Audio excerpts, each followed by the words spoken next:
শহীদ পরিবারকে এক পর্যায়ে ক্ষতিপূরণের ব্যবস্থা করতে হবে। মাননীয় মুখ্যমন্ত্রী হস্তক্ষেপ দাবি করে এই মিছিল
চলছে, চলবে।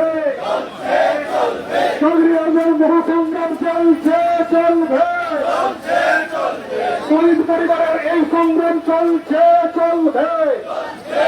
দুটো লাইন হবে পুরো রাস্তা জুড়ে, লাইনটা রাস্তার দুদিকে যাবে। এই রাস্তা আমাদের জন্য ক্লিয়ার থাকবে, তাই যারা লাইন করছেন রাস্তার দুধার দিয়ে মিছিলটা আসবে, একটা ডান দিকে এবং একটা বাঁ দিকে, পুরো রাস্তাটা জুড়েই আমাদের মিছিল হবে।